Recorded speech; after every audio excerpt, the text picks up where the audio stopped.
Cheikh Mouhidine dafa faatu talaata ci guddi àllarba ci waxtu yi corona ku nekk di jaawale ci dëkk bi naan sëriñ bi corona ko yóbbu ma ne leen waxu leen dëgg fen ngeen. sëriñ bi dafa xëy altine dem ci ay chantier wër yëpp woo ma ñuy waxtaan ba jamonoy tisbaar loolu altine la ñu wax li ñuy wax yëpp mu continué dem liggéey wàcc ma dem gis ko waxtaan ak moom guddi gi ndax waxtu boobu mooy suma waxtu ak moom ba guddi gi xaaj altine talaata mu xëy teel woo ma ñuy waxtaan di waxtaan tisbaar jot ñu julli continué waat takkusaan jot ñu julli continué waat timis jot ñu julli continué waat gee jot ñu julli continué waat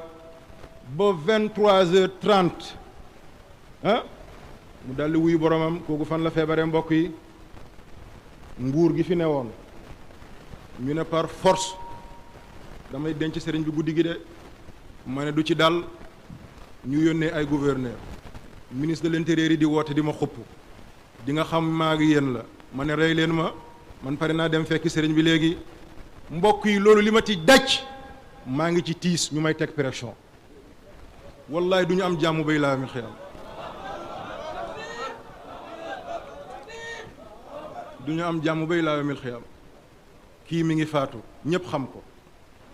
ay doomam ñu ngi xool ni ñuy gérer situation bi maîtriser mu ne leen bu ñu ma patam-patame ngeen ne par force kii xale la jeune la nañ ko xupp ragal loo ko pour mu denc ma ne ko duma ko denc mukk lu dul bés bi mu bëgg taalibe yëpp ñëw ci àllarba bi alxamis ñëpp ñëw aljuma bi njaboot yëpp ñëw ñetti fan ñu préparé ko doo ko denc ci bérébam bi man duma ay jën buñ bañ may napp déedéet man duma jënu kenn man xupp jaaxaluma dëkku jaaxaluma man pare naa pour dëkku lépp fii ma taxaw nii bu ma faatoo it gërëm naa